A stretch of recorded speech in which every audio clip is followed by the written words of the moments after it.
shadowed Western past. Temperance Tempe McBride had spent years trying to forget Jesse Coulter, the outlaw who disappeared without a trace. But when he rode back into town dusty, dangerous, and looking at her like she still belonged to him, she knew trouble had finally come knocking. He smirked, tilting his hat. "Miss me, darlin'?" he murmured. "Or just wish I'd stayed gone." Chapter 1. The ghost of yesterday rides in.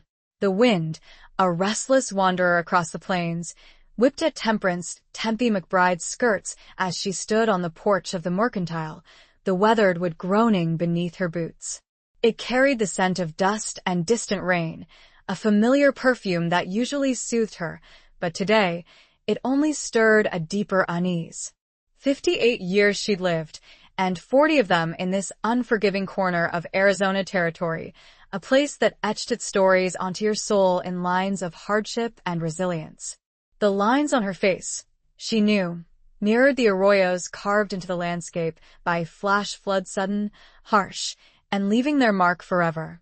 Her gaze swept across the dusty main street of Redemption, a town clinging to life as stubbornly as a desert scrub. The midday sun beat down, turning the wooden buildings into shimmering mirages. A lone tumbleweed bounced along, a symbol of the transient nature of things in this land. Life and death, love and loss, they all blew through like the wind, leaving you grasping at shadows. She adjusted the worn leather satchel slung across her shoulder, the familiar weight of it a small comfort. Inside were supplies for the ranch flour, sugar, coffee, and a small, carefully wrapped package of licorice, a treat for her granddaughter Lily. Family was the bedrock in this harsh land, the one constant in a world of shifting sands. Her son, Samuel, and his wife, Sarah, relied on her, and she, in turn, drew strength from their love and the bright, unwavering spirit of little Lily. A sudden shift in the air, a subtle change in the rhythm of the town, made the hairs on the back of her neck prickle. It wasn't the wind, though it had picked up, swirling dust devils along the edges of the street. It was something else, something familiar. A prickle of unease, a sensation she hadn't felt in years, crawled across her skin. Then she saw him. He rode in slow, like a predator surveying its domain, atop a magnificent black stallion that seemed to absorb the sunlight. The horse's hooves beat a slow, deliberate rhythm on the packed earth, a counterpoint to the frantic hammering of her heart. He was a silhouette against the glare, all sharp angles and lean muscle, the brim of his hat casting his face in shadow. But even from this distance, Tempe recognized the set of his shoulders, the way he sat a horse as if he were born in the saddle, the arrogant tilt of his head. Jesse Coulter. The name echoed in her mind, a ghost resurrected from the ashes of a past she had painstakingly buried. He was older, harder, the lines around his eyes deeper, etched by sun and hardship, and something else, a darkness she hadn't seen before. But the years hadn't dulled the raw, magnetic power he exuded, a dangerous charisma that had once drawn her in like a moth to a flame. He reined in his horse directly in front of the mercantile, the animal snorting and pawing the ground, its breath clouding the air. The sudden silence that fell over the street was deafening, broken only by the creak of leather and the jingle of spurs. The few townsfolk who had been milling about melted back into the shadows, their eyes wide with a mixture of fear and morbid curiosity. Jesse Coulter was a legend, a whisper in the dark corners of saloons, a name synonymous with trouble. An outlaw. He dismounted with a fluid grace that belied the years and the miles he'd clearly traveled. He stood there, tall and imposing, his presence filling the space around him like a gathering storm.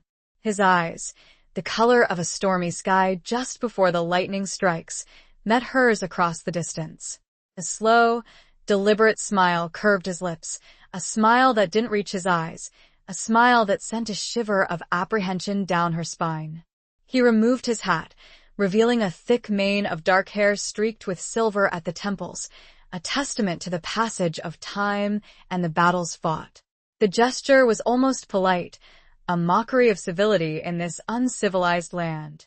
He held her gaze, the years melting away, leaving her feeling exposed and vulnerable, like a young girl again, caught in the crosshairs of a dangerous game. His voice, when he spoke, was a low rumble, roughened by whiskey and wind, but still possessing the same seductive drawl that had once made her heart flutter like a trapped bird. "Miss me, darlin'?" he murmured, the words hanging in the air like a challenge. He paused, his eyes raking over her, taking in the changes time had wrought, the silver in her auburn hair, the lines around her eyes, the strength that had replaced the youthful naivete. Or just wish I'd stayed gone. The question was a barb, a deliberate prod at the old wounds that had never fully healed. Tempe straightened her shoulders, refusing to let him see the turmoil raging within her. She met his gaze head-on, her own eyes, the color of aged whiskey, filled with a mixture of defiance and a lingering, unwelcome flicker of something she thought she'd extinguished long ago. "Jessie Coulter," she said, her voice surprisingly steady, betraying none of the emotions churning inside her. "I thought you were a ghost story, a tale told to frighten children." A flicker of something amusement, perhaps, or something darker crossed his face. "Ghosts have a way of coming back, Tempe," he said, his voice soft, yet laced with a steel edge. "Especially when they have unfinished business." He took a step closer, and the space between them crackled with an unspoken tension, a dangerous electricity that made the air feel thick and heavy. The scent of him leather, gunpowder, and something wild and untamed reached her, a potent reminder of the man he was and the life he led. He was close, so much to steal her space. He was danger, she was safety, and right now, the distance between them felt as fragile as a spider's web in a hurricane. Chapter 2. Scars Beneath the Surface. The mercantile's interior was dim and cool, a welcome respite from the relentless sun. The scent of spices, coffee, and oiled wood filled the air, a comforting familiarity that usually eased Tempe's mind. Today, however, the familiar aromas did little to calm the storm raging within her. She busied herself gathering the supplies she'd come for, her movements precise and practiced, a way to ground herself in the present while her mind reeled from Jessie Coulter's sudden reappearance. Behind the counter, old Mr. Abernathy, his face a roadmap of wrinkles etched by time and hardship, watched her with a knowing look in his pale blue eyes. He'd been a fixture in Redemption longer than Tempe had, a silent observer of the town's dramas, a keeper of its secrets. He'd seen her and Jessie, years ago, in the blush of their youthful folly, a whirlwind romance that had burned bright and fast, leaving only ashes and regret in its wake. He said nothing, merely nodded towards a back room, a silent offer of privacy. Tempe shook her head, a small, tight smile playing on her lips. There would be no hiding from Jessie Coulter, not now, not ever. He had a way of finding what he was looking for, a relentless persistence that had both drawn her to him and ultimately driven her away. She finished loading her satchel, the weight of it a familiar anchor in the swirling chaos of her emotions. As she turned to leave, she found Jessie leaning against the doorframe, his arms crossed, his eyes fixed on her with an intensity that made her breath catch in her throat. He hadn't moved, hadn't spoken, but his presence filled the small space, a silent, watchful predator. "Leaving so soon, Tempe?" he asked, his voice a low rumble that seemed to vibrate through the very floorboards. She met his gaze, her own eyes narrowed, searching for any hint of his intentions. "I have a family waiting," she replied, her voice steady, betraying none of the turmoil within her. "A life that doesn't include you." A flicker of something pain, perhaps, or regret crossed his face, but it was gone so quickly, she couldn't be sure. He pushed himself off the doorframe, moving with a fluid grace that belied his age and the hard life he'd clearly led. He was closer now, close enough for her to see the fine lines around his eyes, the scars that crisscrossed his weathered hands, the faint scent of gunpowder that clung to him like a second skin. "That life you built," he said, his voice soft, yet laced with a steel edge, "it was built on a lie, Tempe. A lie we both told." Her heart clenched at his words, a sharp, sudden pain that took her breath away. He was referring to the past, to the secret they had shared, a secret that had driven them apart and shaped the course of their lives. A secret she had guarded fiercely for years, protecting her family from the fallout of her youthful mistakes. "The past is buried, Jessie," she said, her voice low and tight. "Let it stay that way." He took a step closer, his eyes searching hers, probing for any sign of weakness. "Some things can't be buried, Tempe," he said. "Some things have a way of digging themselves out, no matter how deep you try to bury them." He reached out, his hand hovering just inches from her cheek, his calloused fingertips brushing against a stray strand of her hair. The touch, though fleeting, sent a shiver through her, a jolt of electricity that awakened long-dormant feelings. She flinched away from his touch, her heart pounding against her ribs like a trapped bird. "Don't," she whispered, her voice barely audible. "Don't touch me." He lowered his hand, his eyes filled with a mixture of regret and something else, something she couldn't quite decipher. "I'm not here to hurt you, Tempe," he said. "Not anymore." "Then why are you here, Jessie?" she asked, her voice laced with a weariness that came from years of carrying the burden of their shared past. "What do you want?" He hesitated for a moment, his gaze sweeping across the dusty street outside, as if searching for the right words. "I need your help," he said finally, his voice low and urgent. The words hung in the air, heavy and unexpected. Tempe stared at him, her mind reeling.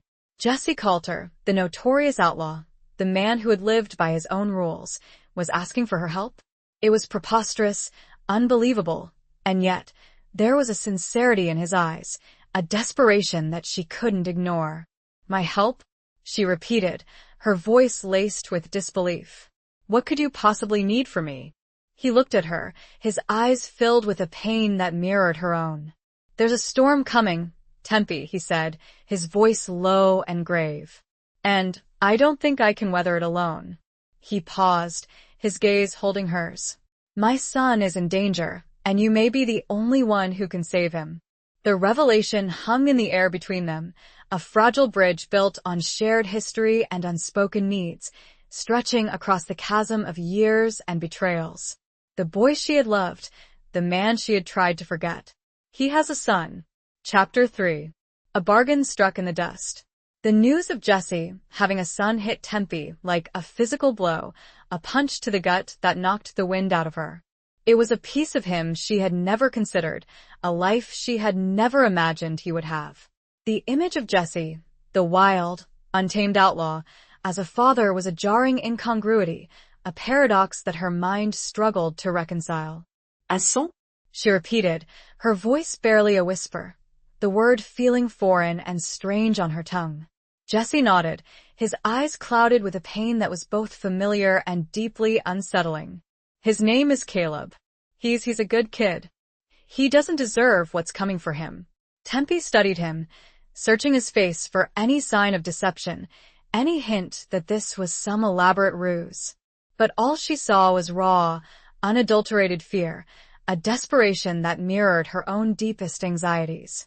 She knew that look, the look of a parent willing to do anything to protect their child.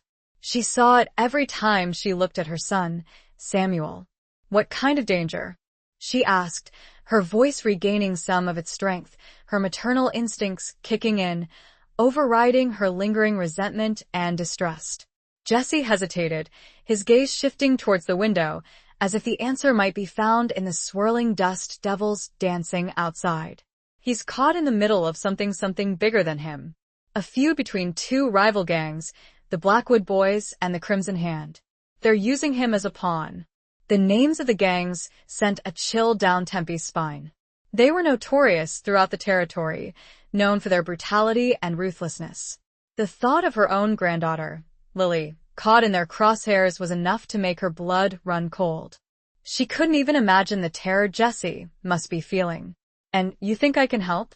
she asked, her voice laced with skepticism. "I'm a rancher, Jessie, not a gunslinger. I haven't fired a gun in years." He met her gaze, his eyes pleading with her to understand. "You know this land, Tempe. You know the people. You have connections you respected. They might listen to you. He paused, his voice dropping to a near whisper. And, you know Silas Blackwood. The name hung in the air like a curse, a dark shadow from their shared past. Silas Blackwood, the leader of the Blackwood Boys, was a man as ruthless and unforgiving as the desert itself. He was also the man Jesse had ridden with years ago, the man who had been his closest friend and ultimately his betrayer. And the unspoken truth hung between them. The man Tempe had almost married before Jesse came along. Tempe's breath caught in her throat. Silas. The memories flooded back, unwanted and unwelcome, a torrent of emotions she had tried so hard to suppress. The youthful infatuation, the bitter disappointment, the simmering resentment that had lingered for years. Silas won't listen to me, she said, her voice tight with suppressed anger. He hasn't spoken to me in years, not since she trailed off, unable to voice the painful memories. He might listen if he knows his son's life is at stake, Jesse said, his voice laced with a desperate hope. Caleb, he's Silas's nephew. He means something.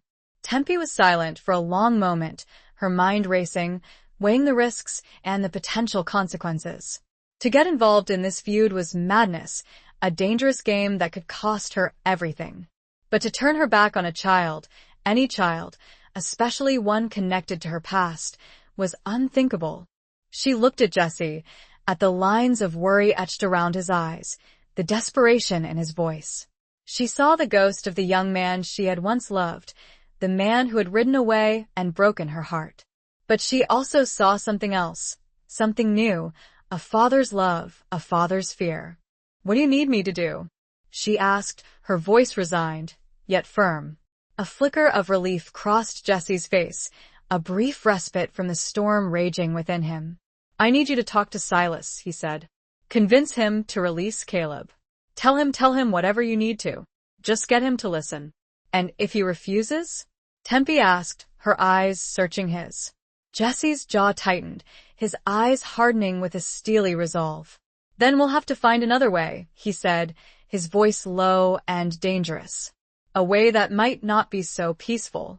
The unspoken threat hung in the air, a reminder of the violence that lurked just beneath the surface of this fragile truce. Tempe knew that Jesse was capable of anything, that he would stop at nothing to protect his son. And she knew, with a sinking certainty, that she was now caught in the middle of a deadly game, a game with no rules and no guarantees. All right, Jesse, she said, her voice firm, her decision made. I'll talk to Silas. But I'm doing this for Caleb, not for you. He nodded, a flicker of gratitude in his eyes. I understand, he said. Thank you, Tempe. You won't regret this. She met his gaze, her own eyes filled with a mixture of apprehension and a strange, unwelcome sense of anticipation. I already do, she said, her voice barely a whisper. As she walked out of the mercantile and onto the sun-scorched street, a new dust devil swirled. This one, however, was made of more than just sand. Chapter 4. Echoes of a Forbidden Dance.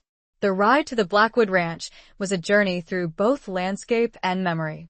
The familiar terrain, the rolling hills dotted with scrub brush and cacti, the vast expanse of sky overhead, all served as a backdrop to the turbulent emotions churning within Tempe. Each mile brought her closer to Silas Blackwood, closer to a past she had tried so hard to bury, and closer to a confrontation she dreaded. Jesse rode beside her, a silent, watchful presence. He had offered little conversation, his mind clearly preoccupied with the fate of his son. But his nearness was a constant reminder of their shared history, of the tangled web of love, betrayal, and regret that bound them together. Tempe stole glances at him as they rode, studying the lines of his face, the way he sat his horse, the subtle gestures that were so familiar, yet so distant. He had aged, hardened, but the years hadn't erased the raw magnetism that had once drawn her to him. She remembered the feel of his arms around her, the warmth of his breath on her skin, the whispered promises that had turned to dust. She forced herself to look away, to focus on the task ahead. Dwelling on the past was a dangerous indulgence, a distraction she couldn't afford. She needed to keep her wits about her, to be strong and resolute if she was to have any chance of convincing Silas to release Caleb. As they approached the Blackwood Ranch, Tempe's apprehension grew. The ranch house, a sprawling adobe structure surrounded by corrals and outbuildings, was a fortress, a symbol of Silas's power and ruthlessness. It was a place of shadows and secrets, a place where violence was a way of life. Armed men patrolled the perimeter, their eyes narrowed, their hands resting on the butts of their rifles. They watched Tempe and Jesse with suspicion, their faces hard and unforgiving. The air was thick with tension, the silence broken only by the snorting of horses and the creak of leather. Jesse reined in his horse at the edge of the property, his eyes scanning the scene. "Stay close," he said, his voice low and urgent. "And let me do the talking, at least at first." Tempe nodded, her heart pounding against her ribs. She knew that one wrong move, one wrong word, could trigger a bloodbath. She had to tread carefully, to navigate the treacherous currents of this dangerous world with caution and cunning. They were met at the gate by a burly man with a scarred face and a cold, calculating gaze. He was Silas's right-hand man, a man named Bardo, known for his brutality and his unwavering loyalty to his boss. "Coulter," Bardo said, his voice a gravelly growl, his eyes fixed on Jesse with undisguised hostility. "What brings you to Blackwood Land?" "I'm here to see Silas," Jesse replied, his voice calm and steady, betraying none of the tension he surely felt. "It's a matter of family." Bardo's eyes narrowed, his gaze flicking to Tempe, a flicker of recognition in his eyes. "You brought her?" he said, his voice laced with disbelief. "You think she can soften him up?" "She's here because she has something to say," Jesse said, his voice firm. "And Silas would be wise to listen." Bardo hesitated for a moment, his eyes assessing them, weighing the risks. He knew that Jesse Coulter was not a man to be trifled with, that he was capable of violence. But he also knew that Silas Blackwood was a man of his word, that he valued family, even the estranged ones. "All right," Bardo said finally, his voice grudging. "I'll take you to him.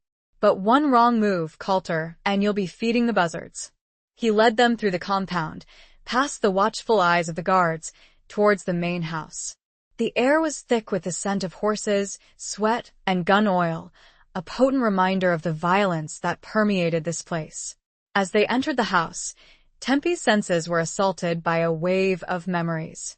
She remembered the last time she had been here, years ago, as a young woman, filled with hope and dreams of a future that never materialized. She remembered the lavish parties, the laughter, the music, the stolen moments with Jesse in the shadows, and the constant, almost suffocating presence of Silas and the simmering jealousy. The house was dimly lit, the heavy drapes drawn against the harsh sunlight. The air was cool and stale, filled with the scent of old wood and dust. The furniture was heavy and ornate, a testament to Silas's wealth and power. They were led into a large study, where Silas Blackwood sat behind a massive oak desk, his back to the window. He was a large man, with a thick neck and broad shoulders, his face weathered and lined, his eyes as cold and hard as flint. He was older, grayer, but the years hadn't diminished his imposing presence. He was a force of nature, a man who commanded respect and fear. He looked up as they entered, his eyes narrowing as he recognized Jesse and Tempe. A flicker of surprise crossed his face, followed by a slow, deliberate smile that didn't reach his eyes. Well, he said, his voice a deep rumble that echoed through the room. "Look what the cat dragged in. Jesse Coulter, back from the dead. And Temperance, it's been a long time." His voice held a hint of mockery, a reminder of the past and the tangled history they shared. He took a slow sip from a glass of amber liquid.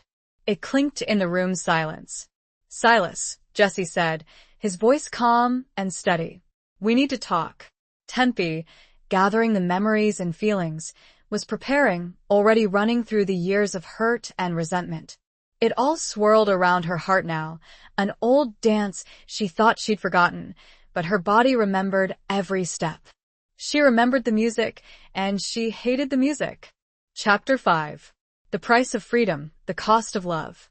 Silas leaned back in his chair, his eyes fixed on Tempe, a mixture of curiosity and amusement playing on his lips. Talk, he repeated, his voice laced with sarcasm. After all these years? What could we possibly have to talk about? Temperance?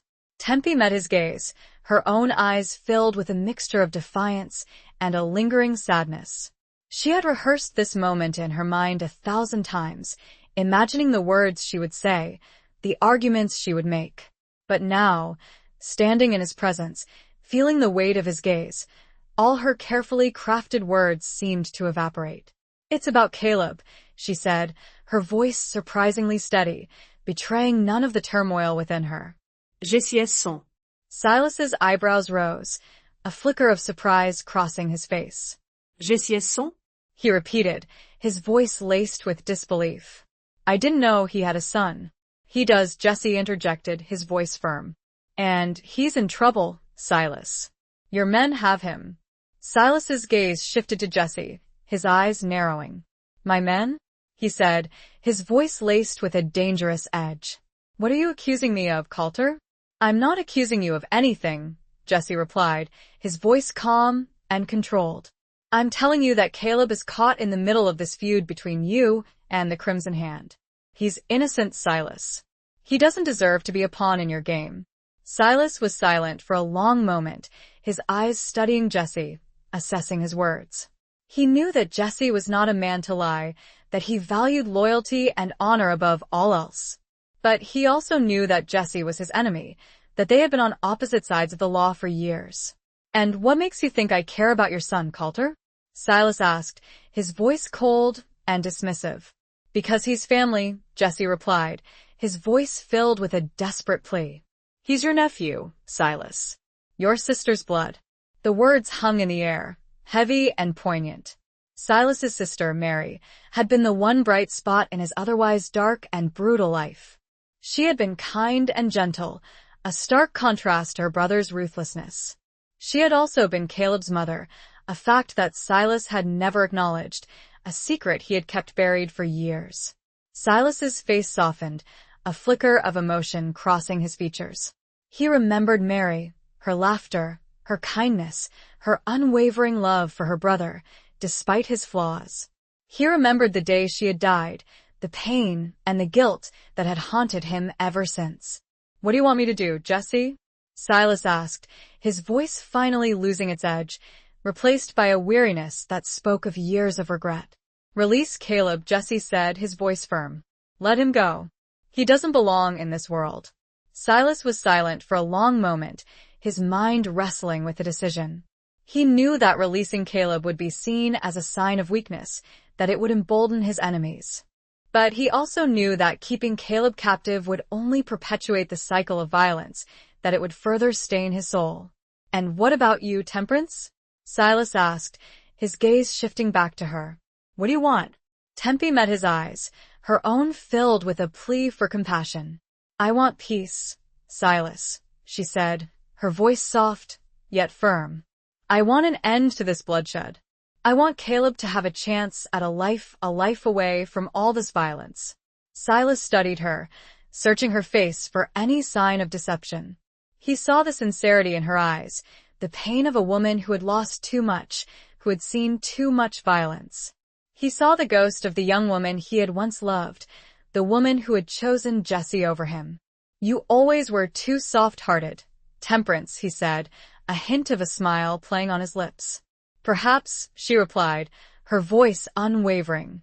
"But I also know the value of life, Silas. And I know that Caleb's life is worth saving."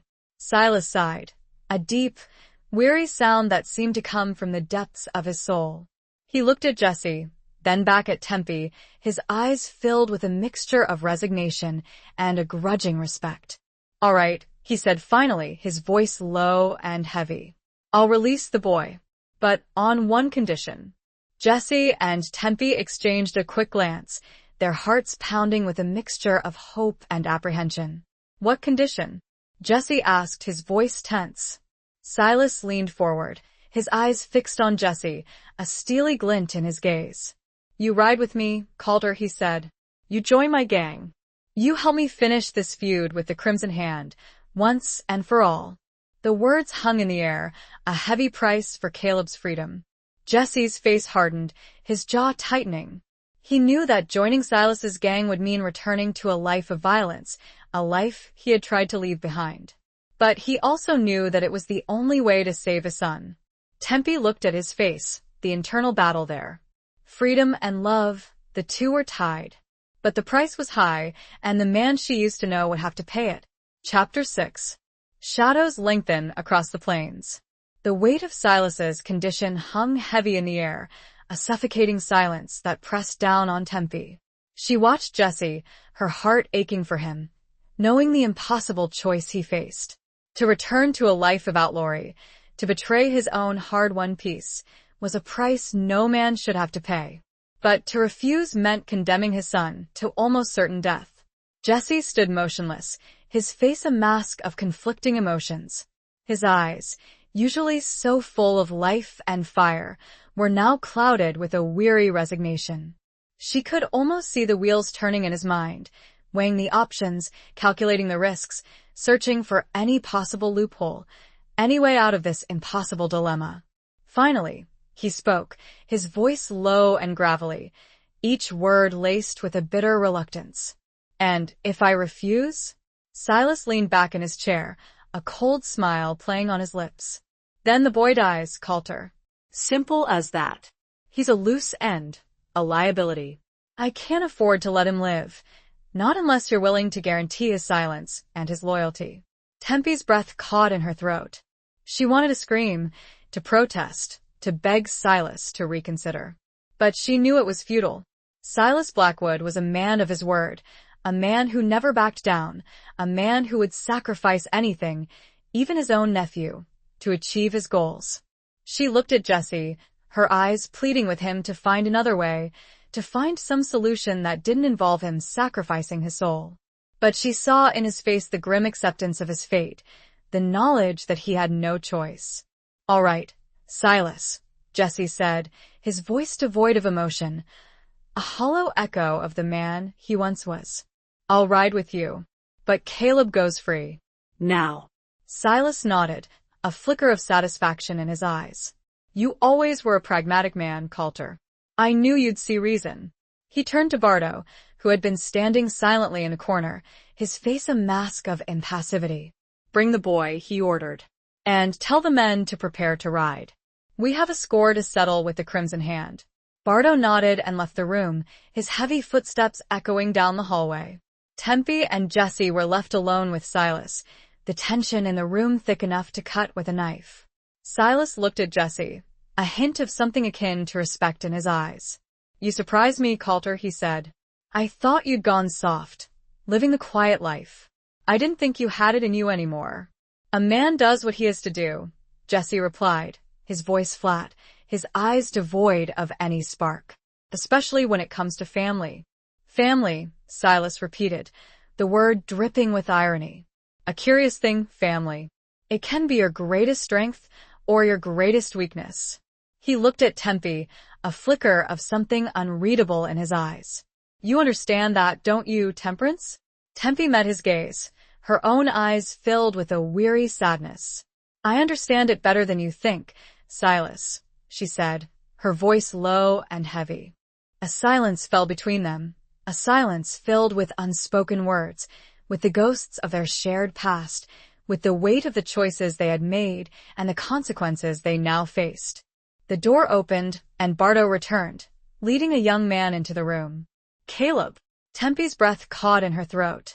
He was tall and lean, like his father, with the same dark hair and stormy eyes.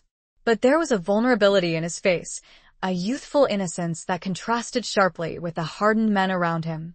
He looked terrified, his eyes darting around the room, searching for a friendly face. His gaze landed on Jesse, and a flicker of recognition, of hope, lit up his face. Father? He whispered, his voice trembling. Jesse stepped forward, his face softening, a flicker of the old Jesse returning to his eyes. Caleb, he said, his voice thick with emotion. He reached out and embraced his son, holding him tight, as if he would never let go. Tempe watched them, her heart aching with a mixture of relief and sorrow. Caleb was safe for now. But at what cost?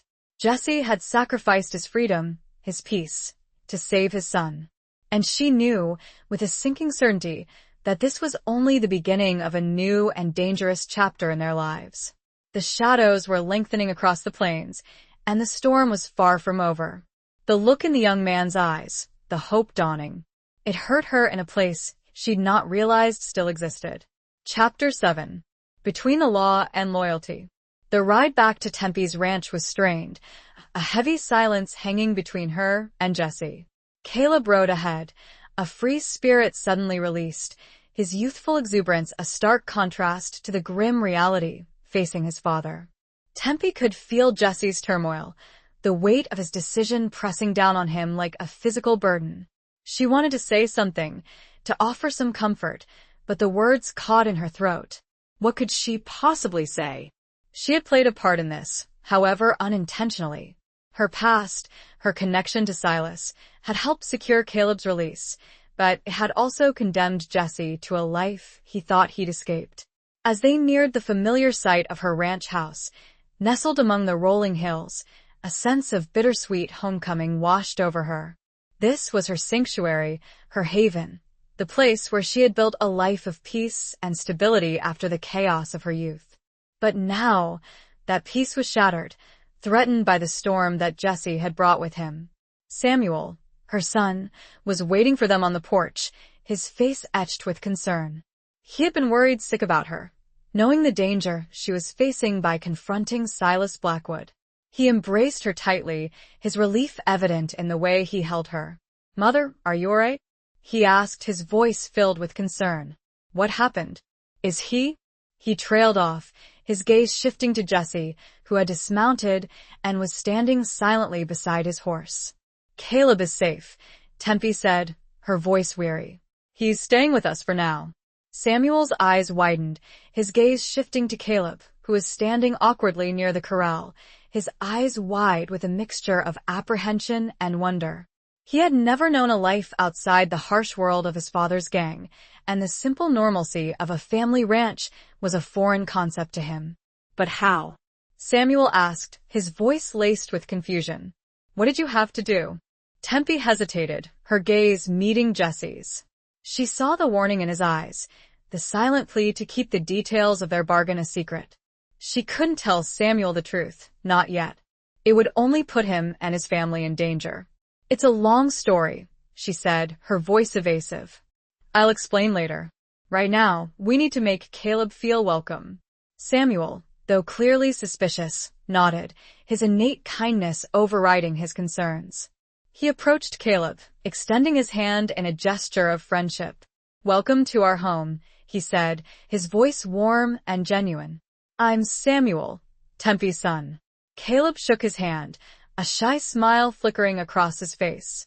"Thank you," he said, his voice barely a whisper. "I appreciate it." As Tempe watched them, a wave of exhaustion washed over her. She felt the weight of the day's events, the emotional toll of confronting her past, the burden of the secrets she now carried.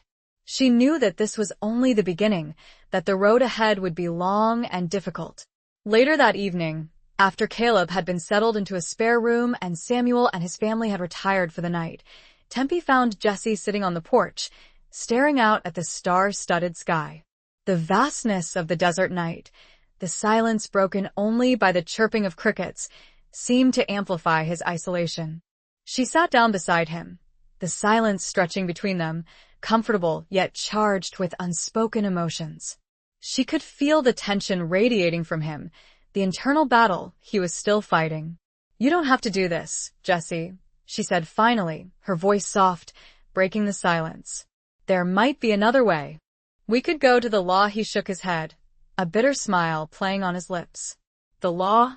he repeated, his voice laced with sarcasm. "In this territory, the law is bought and paid for, Tempe. It's as corrupt as the men who enforce it." He paused, his gaze fixed on the distant horizon. Besides, Silas would never let Caleb live. He'd hunt him down no matter where he went. But to go back to that life, Tempe said, her voice filled with a desperate plea. After all you've done to escape it, he turned to her, his eyes filled with a weary sadness. I have no choice, Tempe, he said. I have to protect my son. It's the only thing that matters. She reached out, her hand covering his, her touch sending a shiver through her. She felt the calluses on his palm, the strength in his grip, the warmth of his skin. It was a familiar touch, a touch that awakened long-dormant feelings, a touch that reminded her of the man she had once loved. I'm sorry, Jessie, she whispered, her voice choked with emotion. I'm so sorry. He looked at her, his eyes searching hers, a flicker of the old spark returning. It's not your fault, Tempe, he said. It's just the way things are. He paused, his gaze holding hers. But knowing you're here, knowing Caleb is safe, it makes it a little easier to bear. His words were like a fragile bridge, reconnecting the chasm, but Tempe saw the danger in his eyes. The law and loyalty. He was in the middle.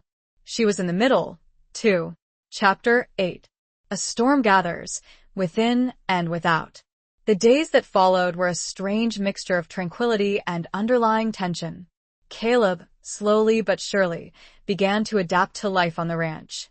He was a quick learner, eager to please, and surprisingly adept at the various chores that made up the daily routine. He bonded with Samuel and Sarah, and he adored little Lily, who followed him around like a shadow, her bright laughter filling the air. Tempe watched him, her heart aching with a bittersweet mixture of joy and sorrow. She saw the boy he was, the innocent soul caught in a web of violence he didn't deserve. And she saw the man he could become, if given the chance.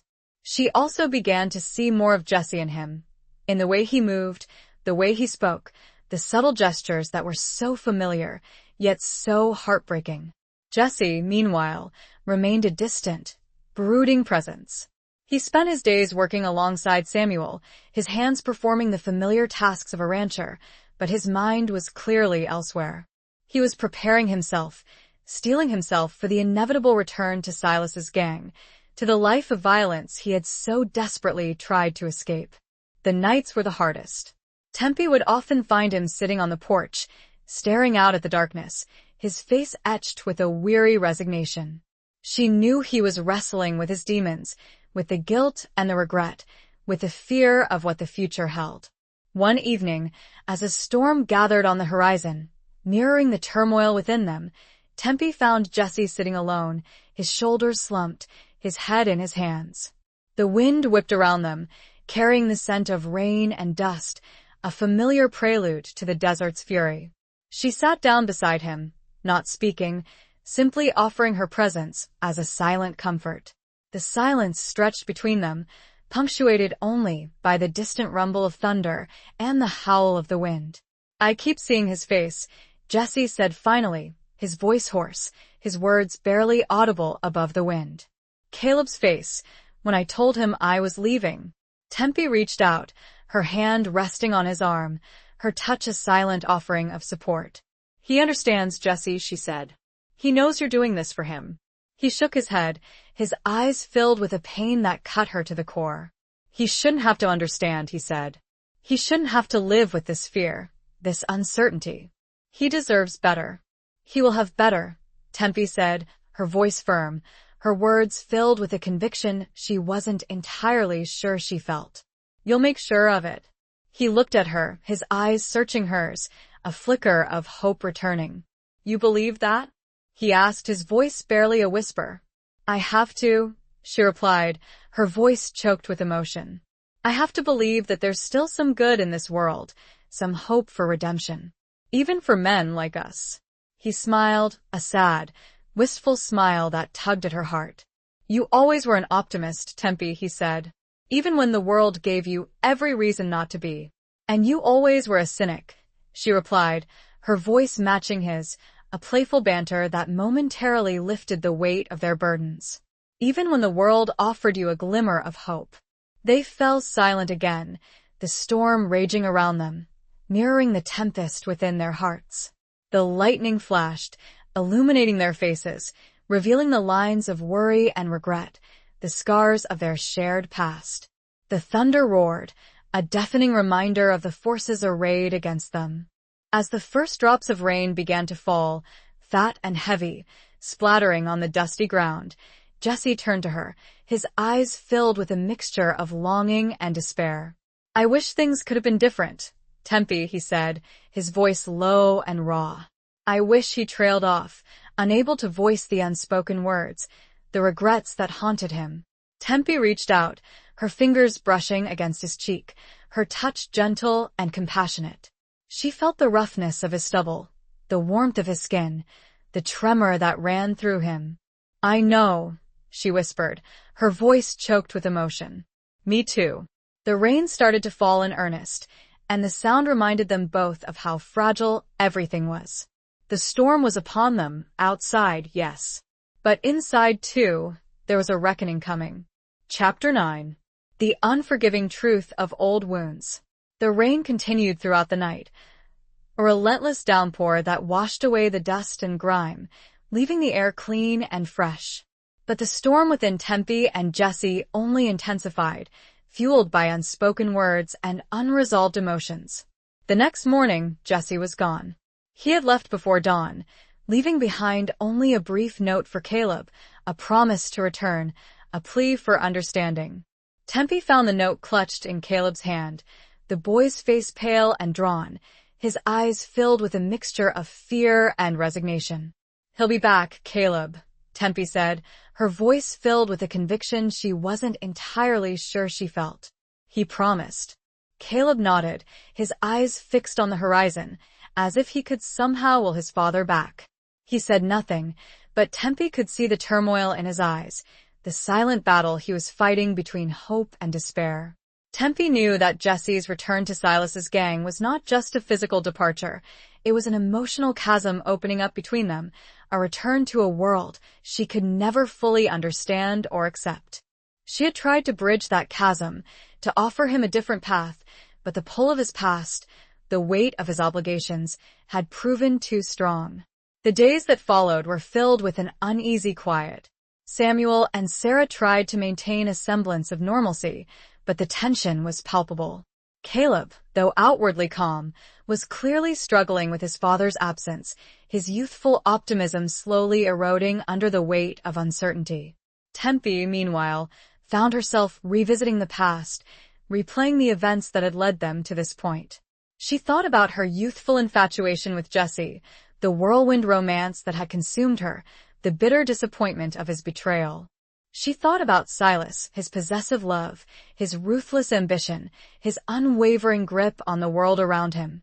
She realized that the wounds of the past had never fully healed, that they were still festering beneath the surface, poisoning the present. She had tried to bury them, to move on, to build a new life, but they had a way of resurfacing, of demanding to be acknowledged. One afternoon, while sorting through an old trunk in the attic, Tempe stumbled upon a faded photograph. It was a picture of her and Jesse, taken years ago, during their brief, passionate courtship. They were young, carefree, their faces radiant with love and hope. Jesse's arm was around her, his eyes filled with a possessive adoration that had both thrilled and frightened her. As Tempe stared at the photograph, a wave of emotions washed over her: nostalgia, regret, a lingering sadness for what might have been.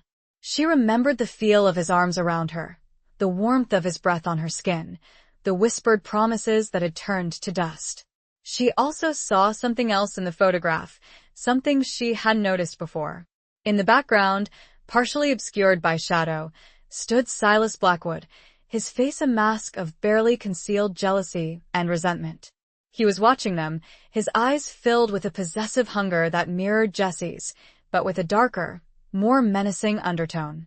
It was then that Tempe realized the full extent of Silas's obsession, the depth of his resentment, the lengths he would go to possess what he believed was rightfully his.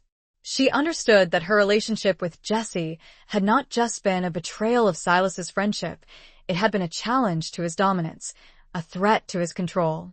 And she realized, with a chilling certainty, that Silas had never forgiven her, that he had been waiting for an opportunity to exact his revenge. Caleb's capture, Jesse's forced return to the gang. It was all part of a larger game, a twisted manipulation designed to punish them both.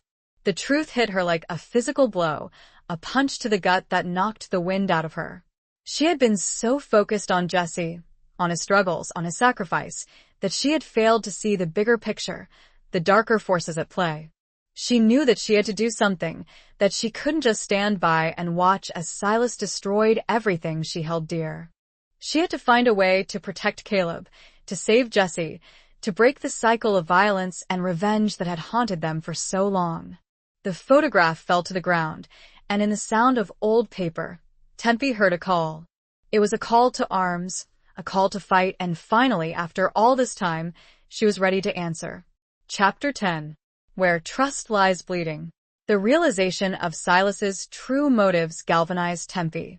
She could no longer afford to be passive, to wait for events to unfold. She had to take action, to confront the past and fight for the future. But she knew she couldn't do it alone. She needed help, allies she could trust. Her first instinct was to turn to Sheriff Thompson, the local law enforcement. But she quickly dismissed the idea. Thompson was a weak, ineffectual man, more interested in lining his pockets than in upholding justice. He was known to be on Silas Blackwood's payroll, a puppet dancing to the outlaw's tune. She considered reaching out to other ranchers in the area, men she had known for years, men who shared her values of hard work and honesty. But she hesitated, unsure of who she could trust. Silas's influence was far-reaching, his network of informants extensive. One wrong move, one misplaced trust, could put Caleb and all of them in even greater danger. Finally, she decided to confide in Samuel, her son. She knew she was taking a risk, exposing him to danger, but she also knew that he was the one person she could trust implicitly. He was strong, resourceful, and fiercely protective of his family. She found him in the barn, tending to the horses. She told him everything, the whole truth about Jesse, about Silas, about the bargain that had been struck. She held nothing back, revealing the full extent of her past mistakes and the dangerous situation they now faced. Samuel listened in silence, his face growing increasingly grim as she spoke. He had always known there were unspoken secrets in his mother's past, shadows that she had carefully guarded. But he had never imagined the full extent of the darkness, the depth of the betrayal and the violence. "Mother," he said finally, his voice filled with a mixture of anger and concern. "Why didn't you tell me this before?" "I was trying to protect you," Tempe replied, her voice weary. "I didn't want you to get involved in this mess." "But we are involved, Mother," Samuel said, his voice firm. "Caleb is here in our home. We can't just turn our backs on him, on Jesse." "I know," Tempe said, her voice choked with emotion. "And that's why I need your help. We need to find a way to stop Silas, to protect Caleb and get Jesse out of that gang." Samuel nodded, his eyes hardening with a steely resolve. "We'll do it together, Mother," he said. "We'll figure something out." They spent the rest of the day brainstorming, discussing various options, weighing the risks and the potential consequences. They considered going to the territorial governor, appealing for help from the army, even trying to negotiate with the Crimson Hand, Silas's rivals. But each option seemed fraught with danger, with the potential for unintended consequences. They needed a plan, a strategy that was both bold and carefully calculated. They needed to strike at the heart of Silas's power, to expose his crimes and bring him to justice. As evening approached, a rider appeared on the horizon, approaching the ranch at a fast gallop. Tempe and Samuel watched with growing apprehension, their hands instinctively reaching for their weapons. As the rider drew closer, they recognized him. It was one of Jesse's men, a young man named Diego, who had been Caleb's friend and protector within the gang. He was pale and shaken, his clothes torn and dusty, his horse lathered in sweat. He reined in his horse before them, his chest heaving, his eyes wide with fear. "They're coming," he gasped, his voice barely a whisper. "Silas, he knows. He knows about Caleb, he knows about the plan." Tempe's heart sank. "What plan?" she asked, her voice trembling. Diego looked at her, his eyes filled with a mixture of confusion and despair. The plan to betray Silas to join forces with the Crimson Hand Jesse, he told me. Tempe and Samuel exchanged a look of shock and disbelief. Jesse had betrayed them? He had gone to the Crimson Hand, their enemy, and revealed their intentions? It was unthinkable, unbelievable. But Diego's fear was genuine, his desperation palpable. "Where is Jesse?" Tempe asked, her voice barely a whisper. Diego shook his head, his eyes filling with tears. "I don't know," he said.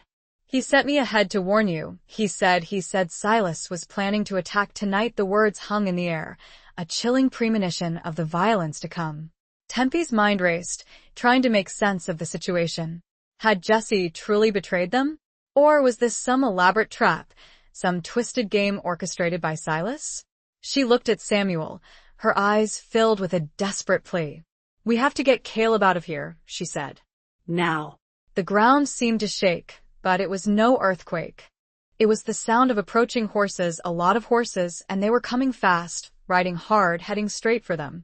Chapter 11. Reckoning with the Past. The thunder of approaching hooves shattered the evening calm, a terrifying symphony of impending violence. Tempe's heart hammered against her ribs, a frantic drumbeat mirroring the chaos erupting around them. Silas's men were coming, and they were coming with a vengeance.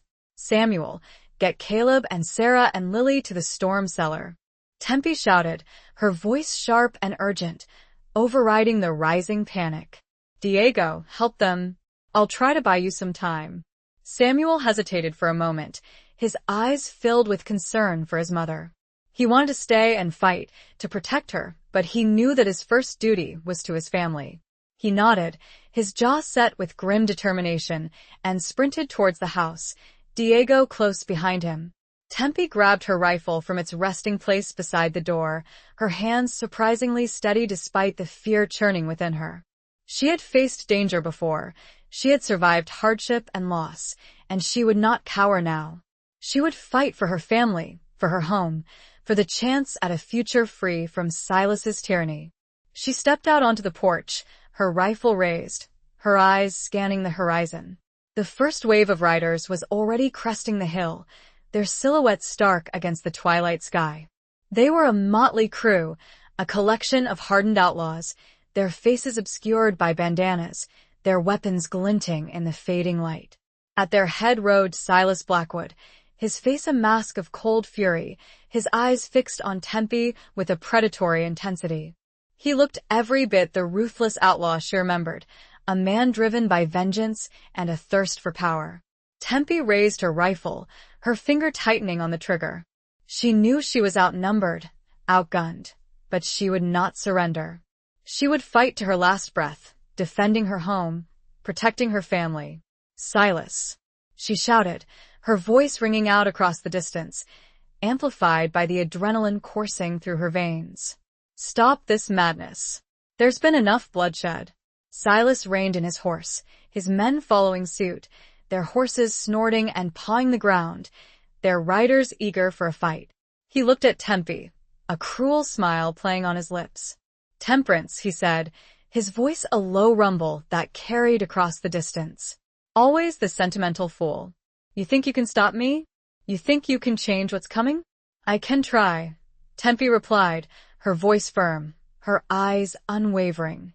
"And I will. For Caleb, for Jesse, for my family." "Jesse?" Silas repeated, his voice laced with mockery. "You still cling to that traitor? He betrayed you, Temperance. He betrayed us all. He went to the Crimson Hand, seeking their help to overthrow me." "I don't believe you," Tempe said, her voice shaking slightly, despite her efforts to remain strong. "Jesse wouldn't do that. He wouldn't betray his son. Wouldn't he?" Silas said, his voice dripping with sarcasm. "You always were naive, Temperance. You saw what you wanted to see in him, blinded by your foolish infatuation. He's an outlaw, a killer. He's always been one, and he always will be." He raised his hand, signaling his men to prepare to attack. "It's over, Temperance," he said. "There's nowhere to run, nowhere to hide. This ends tonight." Tempe knew that she was facing impossible odds, that the chances of survival were slim. But she also knew that she couldn't give up, not without a fight. She had to believe that there was still hope, that Jesse was not the traitor Silas claimed him to be. As Silas's men spurred their horses forward, their guns blazing, Tempe took a deep breath, her finger tightening on the trigger. She aimed at the closest rider, her sight steady, her mind focused on the task at hand. Suddenly, a shot rang out from the side, not from Silas's men, but from somewhere behind her. One of the outlaws slumped in his saddle, his rifle falling to the ground. Then another shot, and another, each finding its mark with deadly accuracy. Tempe turned, her eyes widening in disbelief. Standing on the roof of the barn, his rifle smoking, was Jesse Coulter. He was alive, and he was fighting on her side. He had not betrayed them. He met her gaze across the distance, a flicker of apology, of understanding, in his eyes.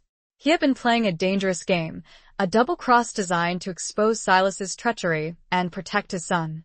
He had risked everything, trusting that Tempe would understand, that she would be ready to fight. And she was. Chapter 12. A flicker of hope in the darkness. Jesse's unexpected arrival shifted the balance of the battle, a spark of hope igniting in the darkness. His sharpshooting skills, honed over years of living on the edge of the law, were unmatched. He picked off Silas's men with a deadly precision, his rifle a relentless instrument of justice. Tempe, emboldened by Jesse's presence, fought with a renewed ferocity. She fired her rifle, each shot a prayer for survival, a testament to her unwavering determination. The air filled with the roar of gunfire, the screams of men, the thunder of hooves, a chaotic symphony of violence. But Silas's men were numerous, and they were relentless. They pressed their attack, their sheer numbers overwhelming the defenders. Tempe knew that they couldn't hold out forever, that they needed a miracle to survive. As she reloaded her rifle, a bullet grazed her arm, sending a searing pain through her. She stumbled, her grip on the rifle loosening, her vision blurring. She knew that she was vulnerable, that she was a target. Suddenly, a figure appeared beside her, shielding her from the onslaught. It was Caleb, his face pale but determined, his eyes filled with a fierce protectiveness. He had escaped the storm cellar, unable to stand by and watch his father and the woman who had saved him fight alone. "Go back, Caleb," Tempe shouted, her voice hoarse, her breath coming in ragged gasps. "It's too dangerous." "I won't leave you," Caleb replied, his voice firm, his eyes unwavering. He raised his own rifle, a weapon he had clearly used before, and fired at the approaching outlaws. Tempe watched him, her heart aching with a mixture of pride and fear. He was so young, so full of life, and yet he was willing to risk everything to protect her, to protect his father. He had the courage of a lion, the heart of a hero. Together, they fought side by side, a makeshift family united against a common enemy. They fired their rifles, their shots echoing across the battlefield, their determination unwavering. Meanwhile, Jesse continued his deadly work from the rooftop, his rifle a relentless force of nature. He moved with a fluid grace, his eyes scanning the battlefield, his every shot finding its mark. He was a one-man army, a force to be reckoned with. But even Jesse's skills could not hold back the tide forever. Silas's men were closing in, their numbers dwindling, but their determination unwavering. They were driven by a bloodlust, a thirst for revenge, fueled by their leader's ruthless ambition. Silas himself, mounted on his black stallion, was a terrifying presence. He rode through the chaos, his eyes burning with hatred, his voice a roar that cut through the din of battle. He was determined to crush the resistance, to claim his victory, no matter the cost. As the battle reached its climax, a figure emerged from the storm cellar, his face pale and shaken, but his eyes filled with a quiet determination. It was Samuel, Tempe's son. He had left Sarah and Lily in the cellar's relative safety and was coming out. He had a shotgun.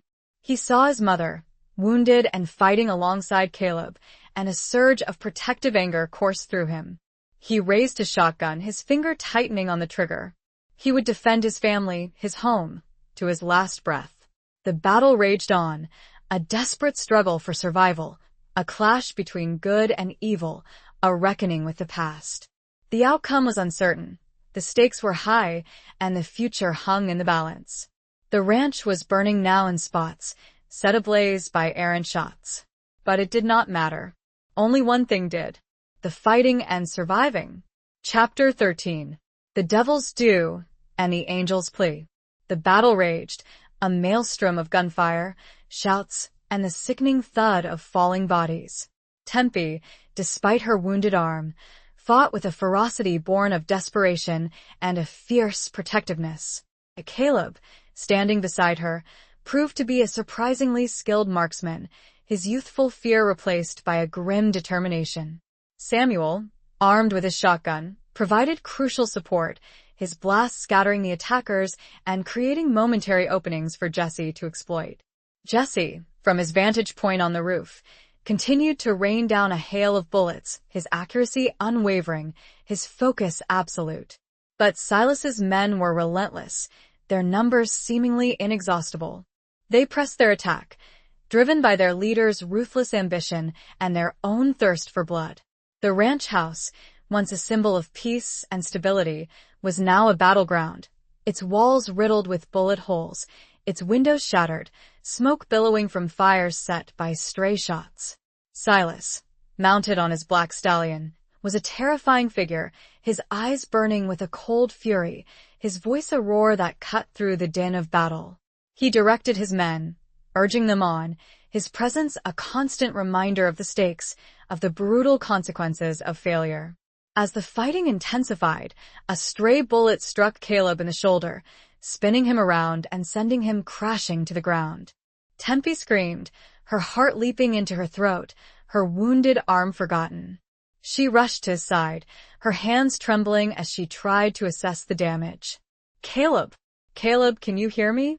she cried, her voice choked with emotion. Caleb groaned, his face pale and contorted with pain, his hand clutching his wounded shoulder. I'm all right," he gasped, his voice weak and trembling. "Just a scratch," but Tempe knew it was more than just a scratch. The bullet had torn through flesh and muscle, leaving a gaping wound that was bleeding profusely. She ripped a strip of cloth from her skirt, her hands shaking as she tried to stem the flow of blood. Seeing his son wounded ignited a primal rage in Jesse. He leaped from the roof, landing with a cat-like grace, his rifle still blazing.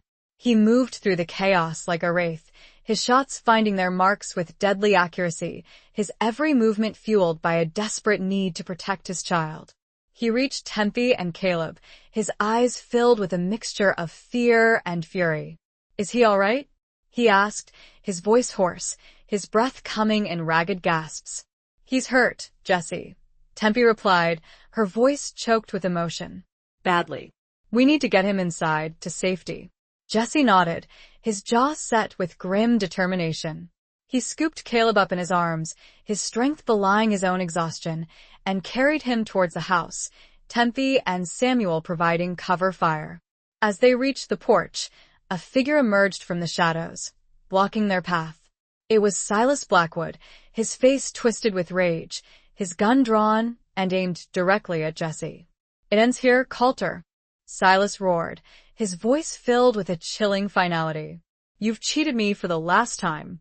Jesse stopped, his eyes meeting Silas's, his body shielding Caleb from the imminent threat. He knew that he was trapped, that he had nowhere to run, nowhere to hide. He was facing his past, his betrayer, his nemesis, and the reckoning had finally come. Tempe stared at the scene.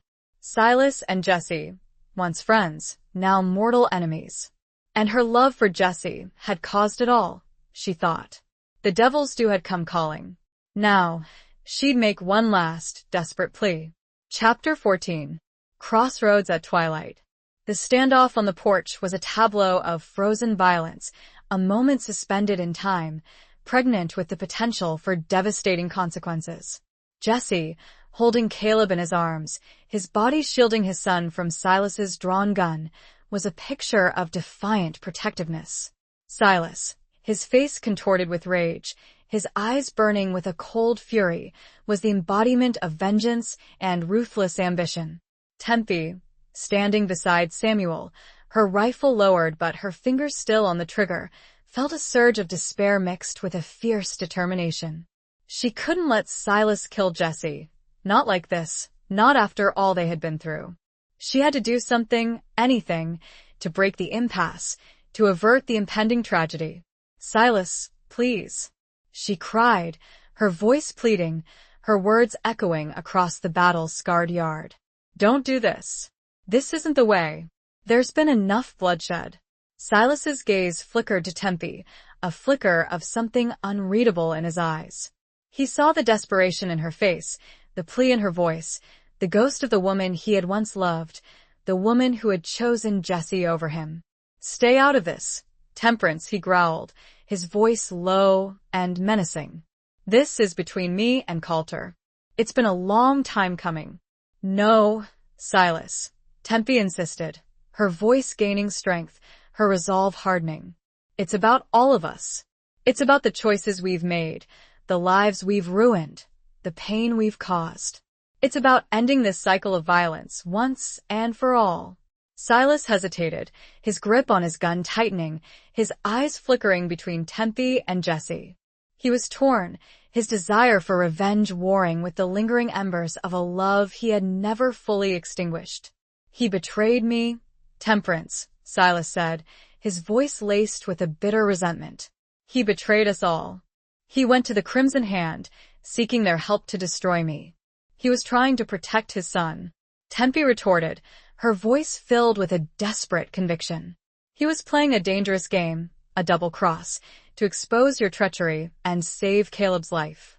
He never intended to betray you, not truly." Silas's eyes narrowed, his face a mask of conflicting emotions. He wanted to believe her.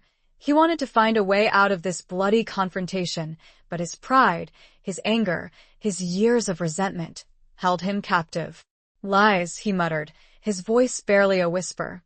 "It's all lies." Suddenly, Caleb stirred in Jesse's arms, his eyes fluttering open, his voice weak and trembling. "Father?" he whispered, his gaze focusing on Jesse's face. Jesse looked down at his son, his eyes filled with a mixture of relief and concern. "I'm here, son," he said, his voice choked with emotion. "I'm here." Caleb's gaze shifted to Silas, his eyes widening with fear and recognition. "Uncle Silas?" he whispered, his voice barely audible. Don't hurt him, please." The words, spoken with such innocence and vulnerability, seemed to pierce Silas's hardened heart. He stared at Caleb, at the boy he had almost killed, at the nephew he had never acknowledged, at the living embodiment of his sister's memory. A flicker of doubt, of remorse, crossed his face. He lowered his gun slightly, his grip loosening, his resolve wavering. He looked at Tempe, at her pleading eyes, at her unwavering determination, and he saw the truth in her words. He had been blinded by rage, by vengeance, by his own twisted sense of justice. He had become the very thing he had always despised, a ruthless killer, a man consumed by hatred.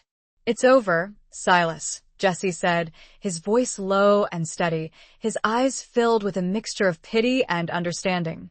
"Let it go. Let the past be buried. Let us find a way to move forward, to build a better future."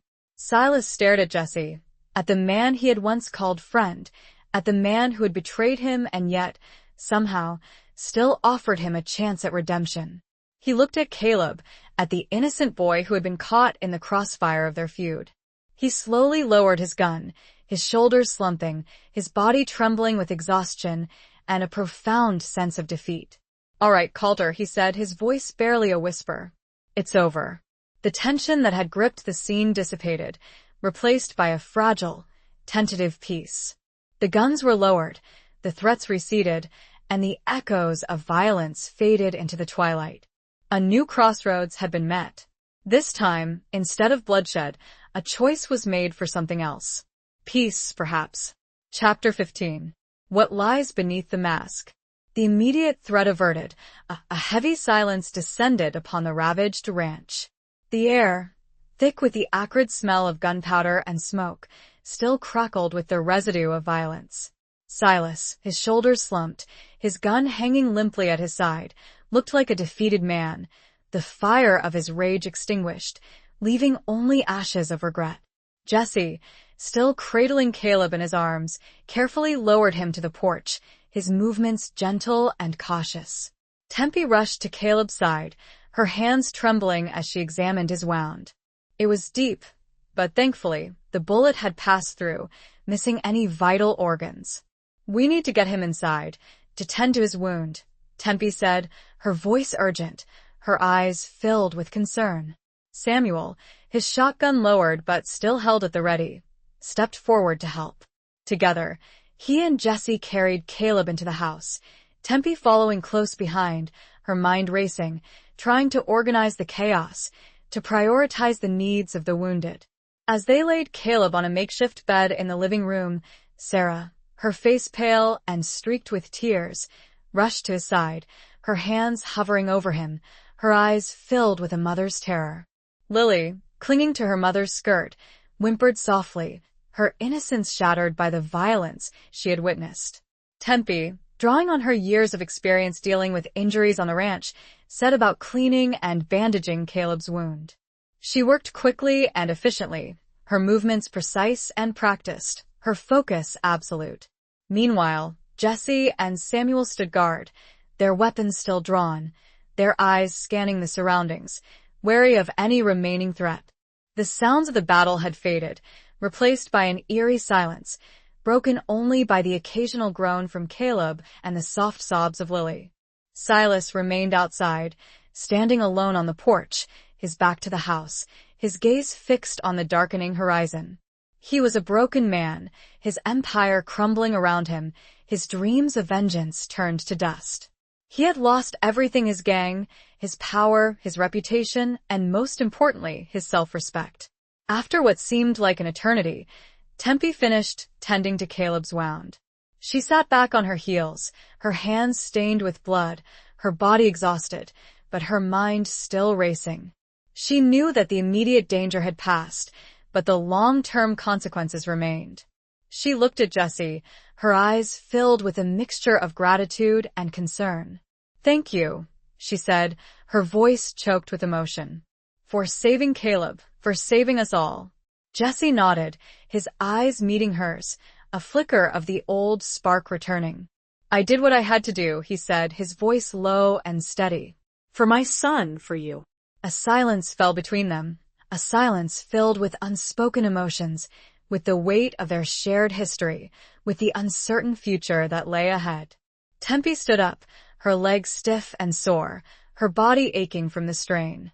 She walked to the window, her gaze drawn to Silas, standing alone in the twilight, his silhouette a stark reminder of the darkness they had faced. She knew that she couldn't leave him out there, alone with his demons. She had to confront him, to try to understand what had driven him to such depths of depravity, to see if there was any hope for redemption. She took a deep breath, her heart pounding against her ribs, and stepped out onto the porch. She approached Silas slowly, cautiously, her hand resting on the butt of her rifle, just in case. "Silas?" she said softly, her voice barely audible above the whisper of the wind. Silas turned, his face etched with pain and regret, his eyes filled with a haunted look. He looked older, wearier, his mask of ruthlessness stripped away, revealing the vulnerable, broken man beneath. "Temperance," he said, his voice hoarse, his words barely a whisper. "I don't know what to say. Say you're sorry," Tempe said, her voice firm, her eyes unwavering. "Say you regret what you've done, the lives you've ruined, the pain you've caused." Silas looked at her, his eyes searching hers, a flicker of something akin to remorse crossing his features. "I am sorry," he said, his voice choked with emotion. "For everything. For Mary, for Caleb, for you, for Jesse." The mask was gone. And underneath it was just another human, capable of both great evil and perhaps great good. Chapter 16. The Weight of Unspoken Words.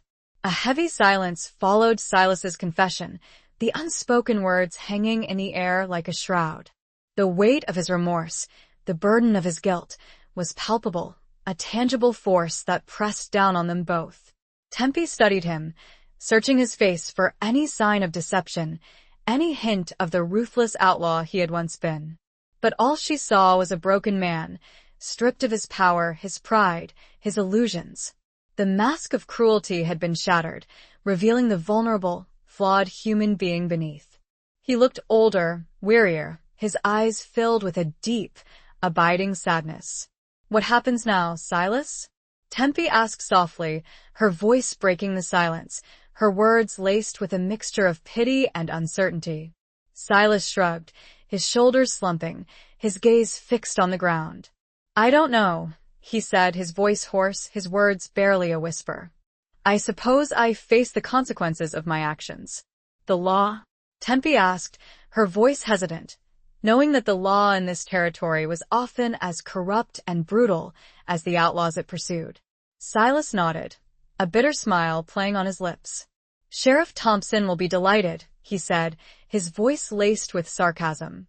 "He'll finally have his prize, the trophy he's been seeking for years." Tempe knew that Silas was right. Thompson would relish the opportunity to bring down the notorious Silas Blackwood, to parade him through the streets of redemption, to make an example of him. It would be a spectacle, a public humiliation, a cruel and unjust end for a man who, despite his flaws, had once possessed a code of honor, a twisted sense of loyalty. "There might be another way," Tempe said, her voice thoughtful, her mind racing, searching for an alternative, a solution that offered some semblance of justice, some hope for redemption. Silas looked at her, his eyes questioning, a flicker of curiosity crossing his features. "What other way?" he asked, his voice laced with skepticism. "The territorial governor," Tempe said, her voice gaining strength, her conviction growing. "He's a fair man, a just man. He might be willing to listen, to consider the circumstances, to offer some leniency." Silas shook his head, a cynical smile playing on his lips. "You're dreaming, Temperance," he said. "The governor has no reason to help me. I'm an outlaw, a killer. I deserve whatever I get." "You deserve a chance," Tempe insisted, her voice firm, her eyes unwavering. "A chance to atone for your mistakes, to make amends for the pain you've caused. Everyone deserves a second chance, Silas, even you." Silas looked at her, his eyes searching hers, a flicker of something akin to hope crossing his features. He saw the sincerity in her words, the unwavering belief in her voice, the ghost of the woman he had once loved, the woman who still believed in the possibility of redemption. "Why, Temperance?" he asked, his voice low and husky, his words filled with a mixture of curiosity and confusion. "Why would you do this for me? After everything I've done, after all the pain I've caused you?" Tempe met his gaze, her own eyes filled with a complex mixture of emotions, pity, forgiveness, and a lingering sadness for what might have been. "Because I believe in second chances, Silas," she said. "And because I still see the good in you, buried beneath all the darkness, all the anger, all the pain." She paused, her voice dropping to a whisper, her words laced with a profound sense of regret. "And because maybe, just maybe, if I can help you find redemption, I can finally find some peace for myself." The unspoken words hung between them, the weight of their shared past, the burden of their regrets, the fragile hope for a better future. The silence stretched, punctuated only by the whisper of the wind and the distant cries of night birds. Silas finally nodded. What was unspoken was the heaviest thing of all. But now it had been said, and things could finally start to move forward. Chapter 17. A desperate gamble for redemption. The decision to appeal to the territorial governor was a desperate gamble, a long shot with the slimmest chance of success. But Tempe felt it was the only option, the only way to secure some semblance of justice for Silas, and perhaps to offer Jesse and Caleb a future free from the constant threat of violence and retribution. The journey to the territorial capital was long and arduous, a grueling trek across miles of unforgiving desert. Tempe, Samuel, and Jesse rode together, leaving Caleb in the care of Sarah and Lily, promising to return as soon as possible. Silas, his hands bound, rode alongside them, a silent, brooding presence, his fate hanging in the balance. The journey was fraught with tension, with unspoken anxieties and lingering doubts. Tempe worried about the governor's reception, about the possibility of betrayal, about the long-term consequences of their actions. Jesse, though outwardly calm, was clearly wrestling with his own demons, with the guilt of his past, with the uncertainty of his future. Samuel, ever the pragmatist, focused on the practicalities of the journey, ensuring their safety, providing for their needs, his quiet strength a reassuring presence in the midst of their turmoil. Silas remained an enigma, his silence masking his inner thoughts, his emotions carefully guarded. As they rode, Tempe found herself reflecting on the events that had led them to this point, on the tangled web of love, betrayal, and revenge that had shaped their lives. She thought about her youthful infatuation with Jesse, the whirlwind romance that had ended in heartbreak, the years of resentment and regret that had followed. She thought about Silas, his possessive love, his ruthless ambition, his descent into darkness. She thought about Caleb, the innocent victim caught in the crossfire of their feud, the young man who deserved a chance at a better life. She realized that they were all victims, in a way, of their own choices, of the circumstances that had shaped them, of the unforgiving landscape that demanded strength and resilience, but often rewarded violence and cruelty. After days of relentless travel, they finally reached the territorial capital, a bustling town that seemed a world away from the quiet solitude of redemption. The governor's mansion, a stately building surrounded by manicured lawns and imposing gates, was a symbol of power and authority, a stark contrast to the rugged simplicity of the ranch they had left behind. Tempe, Samuel, and Jesse, leaving Silas under guard outside the town, presented themselves at the governor's office, requesting an audience. They were met with skepticism and suspicion, their story met with disbelief and disdain.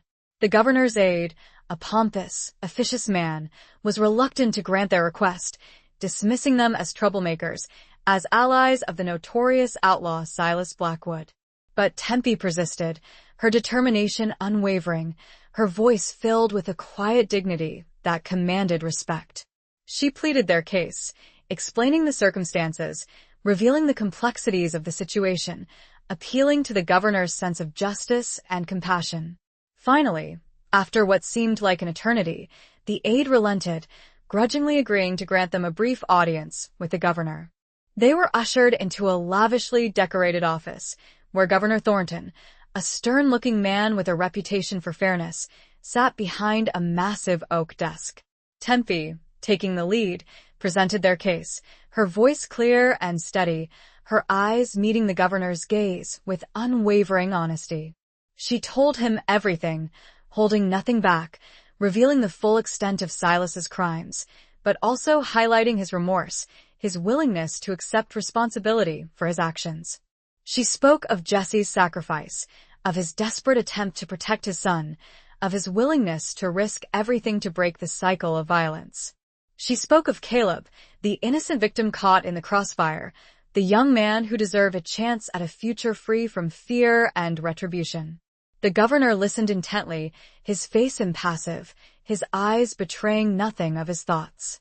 When Tempe finished, he remained silent for a long moment, his gaze sweeping over them, assessing their sincerity, weighing the evidence, considering the implications of his decision.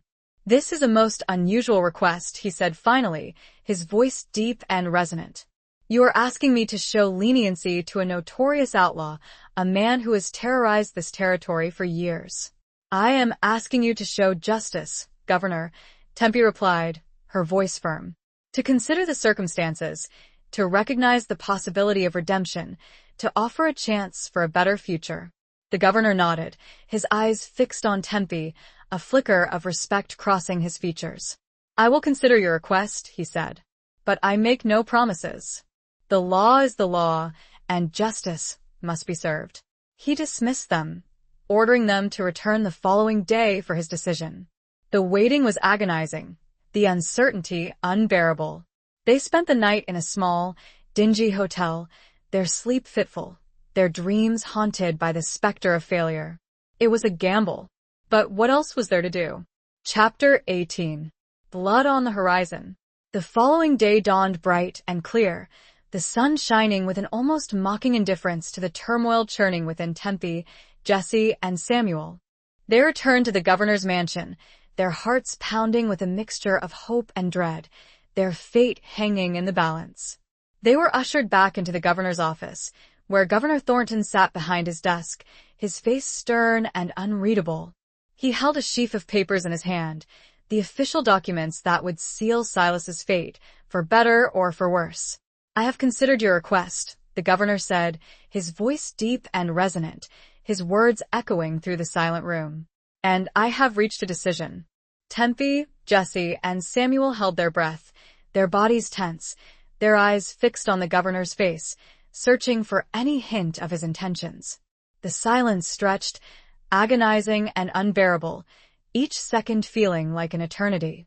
"Silas Blackwood," the governor continued, his voice unwavering, "has committed numerous crimes against the people of this territory. He has terrorized communities, robbed stagecoaches, and murdered innocent men. He is a dangerous outlaw, and he deserves to be punished to the full extent of the law." Tempe's heart sank, her hope withering, her body slumping with defeat. She had failed. Silas would be hanged, Jesse's sacrifice would be in vain, and Caleb would be left fatherless. But the governor was not finished. He paused, his gaze sweeping over them, his eyes softening slightly. "However," he continued, "I am also mindful of the circumstances you have presented. I am aware of Mr. Coulter's efforts to protect his son, of Ms. McBride's plea for justice and redemption, and of Mr. Blackwood's apparent remorse." He paused again, his gaze focusing on a specific document in his hand. "Therefore," he said, his voice firm and resolute, "I have decided to exercise my authority as governor to grant Mr. Blackwood a conditional pardon." Tempe, Jesse, and Samuel gasped, their eyes widening in disbelief, their hearts leaping with a sudden surge of hope. They had done it. They had achieved the impossible. Silas would be spared. "The conditions," the governor continued, his voice stern, "are as follows. Mr. Blackwood will forfeit all of his ill-gotten gains, his ranch, his property, everything. He will be banished from this territory, never to return. And he will be placed under the supervision of Mr. Coulter, who will be responsible for his conduct." The terms were harsh, but they were also just. Silas would lose everything, but he would keep his life. He would be given a chance to start anew, to rebuild his life, to atone for his past mistakes. "Do you accept these conditions?" the governor asked, his gaze fixed on Jesse. Jesse nodded, his eyes filled with a mixture of relief and gratitude. "I do, Governor," he said, his voice firm. "I'll take full responsibility for Silas. I'll make sure he stays out of trouble." The governor nodded, his face softening slightly. "Very well," he said. "The pardon will be issued immediately. Mr. Blackwood will be released into your custody." As they left the governor's office, a wave of relief washed over them, a sense of profound gratitude for the unexpected reprieve. They had faced impossible odds, they had gambled everything, and they had won. But their victory was short-lived. As they stepped out into the bright sunlight, a scene of chaos and violence erupted before them. A group of armed men, their faces obscured by bandanas, were attacking the guards who had been holding Silas. Gunfire erupted, shouts and screams filled the air, and the street descended into a maelstrom of confusion and bloodshed. It was the Crimson Hand, Silas's old rivals, making a desperate attempt to kill him before he could be freed. They had learned of the pardon, and they were determined to prevent it, to exact their revenge, to settle the score once and for all. Tempe, Jesse, and Samuel reacted instantly, drawing their weapons, plunging into the fray, fighting to protect Silas, to defend the fragile peace they had so desperately sought. The battle was fierce and brutal, a desperate struggle for survival against overwhelming odds. Jesse, fighting with a renewed sense of purpose, moved like a whirlwind, his gun blazing, his every shot finding its mark. Samuel, his shotgun roaring, provided crucial support, his courage unwavering, his determination absolute. Tempe, despite her wounded arm, fought with a ferocity born of desperation and a fierce protectiveness. But the Crimson Hand were numerous, and they were relentless. They pressed their attack, their guns blazing, their hatred fueling their every move. The street was littered with bodies, the air thick with the smell of gunpowder and blood. On the horizon of all their hopes, blood had been spilt. Chapter 19. The Heart's Last Stand. The shootout in the streets of the territorial capital was a brutal, chaotic melee, a desperate struggle for survival against overwhelming odds. Tempe, Jesse, and Samuel fought with a courage born of desperation, their every move fueled by a fierce determination to protect Silas and defend the fragile peace they had so desperately sought. But the Crimson Hand were numerous and relentless, their attack fueled by a thirst for revenge and a deep-seated hatred for Silas Blackwood. They pressed their assault, their guns blazing, their numbers seemingly inexhaustible. Tempe, despite her wounded arm, fought with a fierce determination, her rifle shots finding their marks with surprising accuracy. She moved through the chaos, her eyes scanning the surroundings, her every sense alert to danger. Jesse, fighting with a renewed sense of purpose, was a whirlwind of motion, his gun a relentless instrument of justice. He moved with a fluid grace, his shots finding their marks with deadly precision, his every move fueled by a desperate need to protect Silas and secure the pardon that had been so hard-won. Samuel, his shotgun roaring, provided crucial support, his courage unwavering, his determination absolute. He stood his ground, defending his mother and Jesse, his every shot a defiant challenge to the attackers. Silas, unarmed and vulnerable, was caught in the crossfire, his fate hanging in the balance. He had been given a second chance, a reprieve from the gallows, but his past had come back to haunt him, threatening to drag him down into the abyss once more. As the battle raged, a stray bullet struck Samuel in the leg, sending him crashing to the ground, his shotgun flying from his grasp. Tempe screamed, her heart leaping into her throat, her fear for her son overriding her own safety. She rushed to his side, her hands trembling as she tried to assess the damage. The bullet had torn through flesh and muscle, leaving a gaping wound that was bleeding profusely. She ripped a strip of cloth from her skirt, her hands shaking as she tried to stem the flow of blood. "Samuel! Samuel, can you hear me?" she cried, her voice choked with emotion. Samuel groaned, his face pale and contorted with pain, his hand clutching his wounded leg. I'm all right, Mother," he gasped, his voice weak and trembling. Just a scratch, but Tempe knew it was more than just a scratch. The wound was serious, and he was losing blood rapidly. She needed to get him to safety, to get him medical attention, but the battle raged around them, making escape impossible. Seeing Samuel wounded ignited a primal rage in Jesse. He redoubled his efforts, his gun blazing, his every shot finding its mark. He moved through the chaos like a vengeful spirit, his fury fueled by a desperate need to protect the son of the woman he loved. He fought his way to Tempe and Samuel, his eyes filled with a mixture of fear and determination. "We need to get him out of here," he shouted, his voice hoarse, his breath coming in ragged gasps. Tempe nodded, her eyes filled with tears, her heart aching for her son. "But how?" she cried. "We're surrounded." Jesse looked around, his eyes scanning the battlefield, searching for an escape route, a way out of this deadly trap. He saw a narrow alleyway between two buildings, a sliver of hope in the midst of the chaos. "That way," he shouted, pointing towards the alleyway. "We can make a run for it." He scooped Samuel up in his arms, his strength belying his own exhaustion, and started running towards the alleyway, Tempe providing cover fire, her rifle shots echoing through the streets. As they reached the alleyway, a figure emerged from the shadows, blocking their path. It was the leader of the Crimson Hand, a ruthless killer known only as Scarface, his face disfigured by a long, jagged scar that ran from his forehead to his chin. "Going somewhere, Coulter?"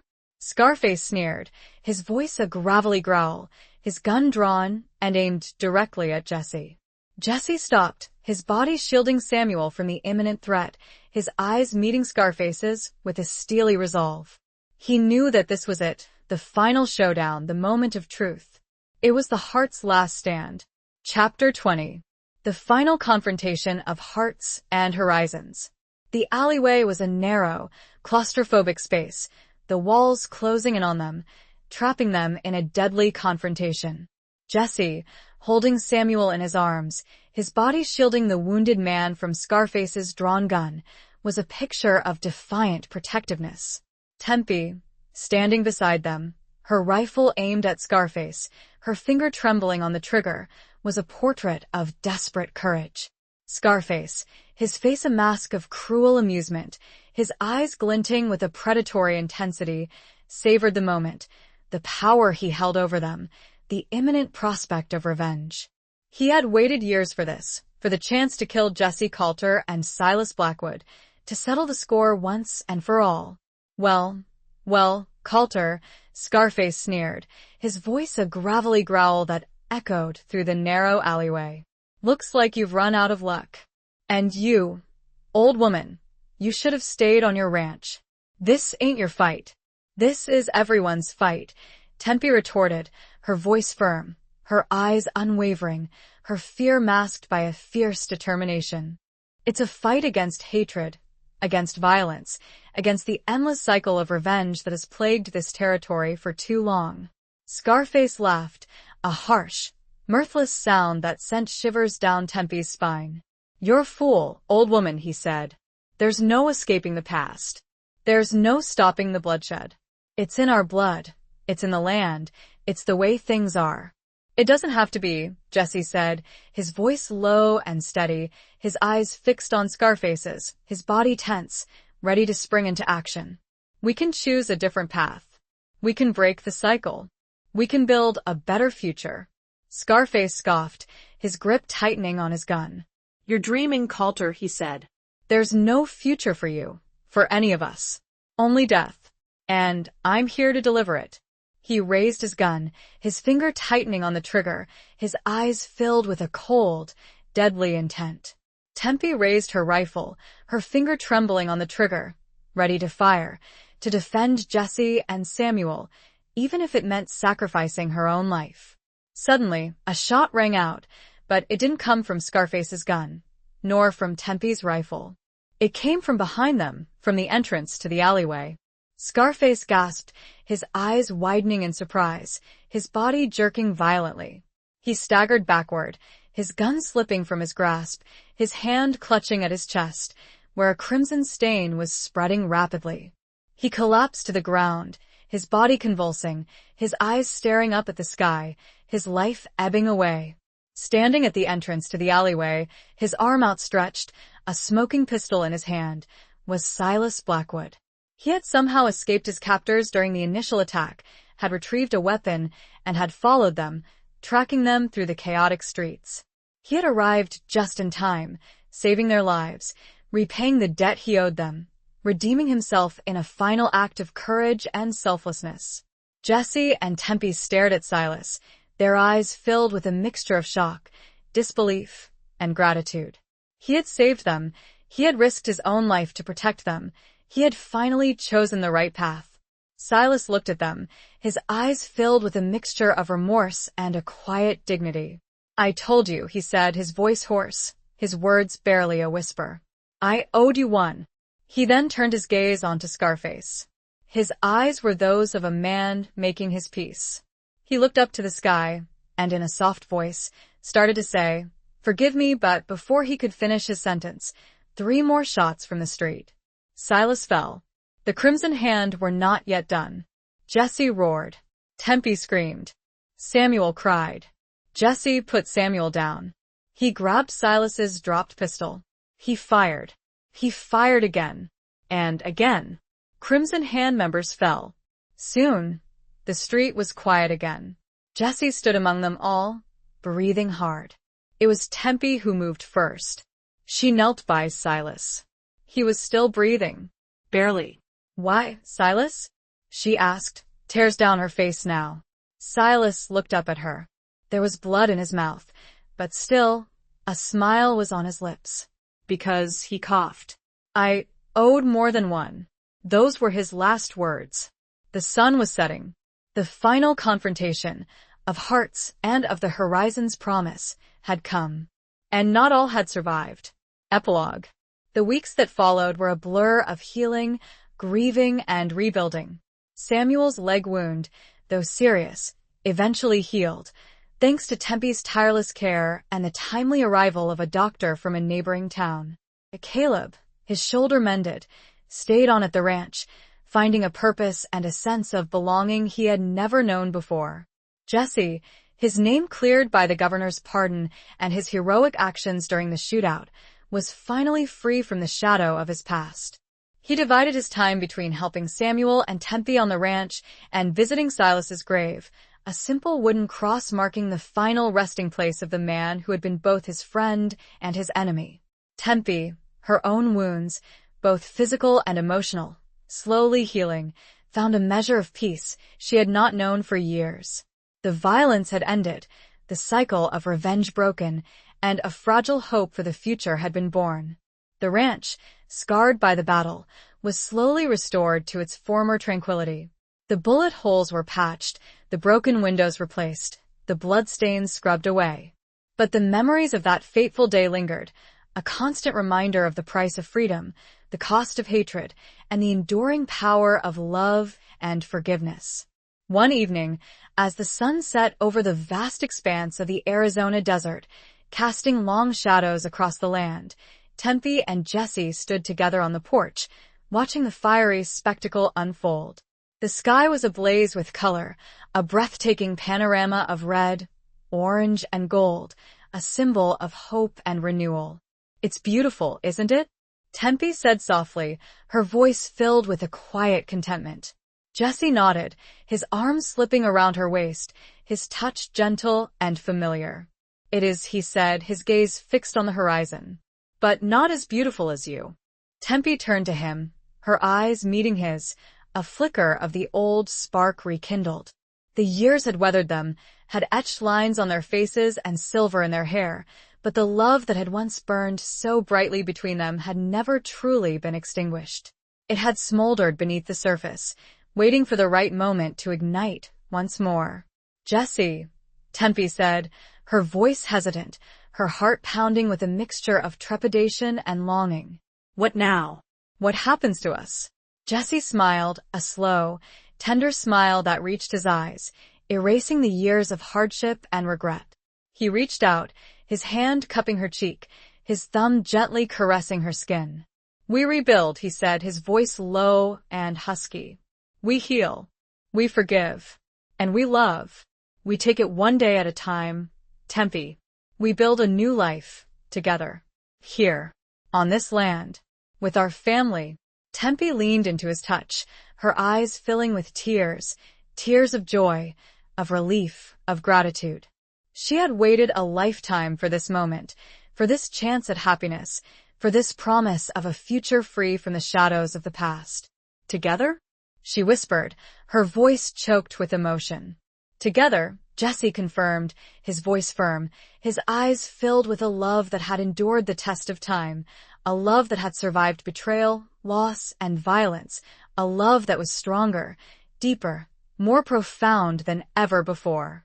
He lowered his head, his lips meeting hers in a kiss that was both tender and passionate, a kiss that sealed their bond, a kiss that promised a new beginning, a kiss that spoke of forgiveness, redemption, and the enduring power of love. The sun dipped below the horizon, the sky fading from fiery red to a soft, dusky purple.